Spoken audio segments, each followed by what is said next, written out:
you're experiencing connection errors in Valorant, particularly error code 2026, follow these steps to troubleshoot and resolve the issue quickly. Step 1. Check your internet connection.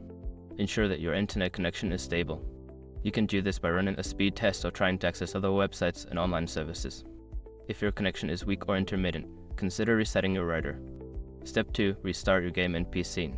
Sometimes, simply restarting the game can resolve connection issues. Close Valorant completely and then restart your computer. After rebooting, launch the game again to see if the error persists. Step 3. Update network drivers. Outdated network drivers can cause connectivity problems.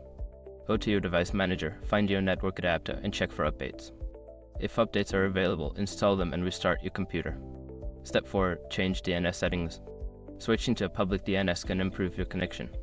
Go to your network settings, find the DNS settings, and change them to Google's DNS 8.8, 8.8, and 8.8, 4.4 or Cloudflare's DNS 1.1, 1.1. Save the changes and restart your connection. Step 5. Disable VPN or proxy. If you're using a VPN or proxy, it might interfere with your connection to Valorant. Disable any VPN or proxy services and try launching the game again to see if the error is resolved. By following these steps, you should be able to resolve connection errors in Valorant. If the problem continues, consider reaching out to Riot Games support for further assistance.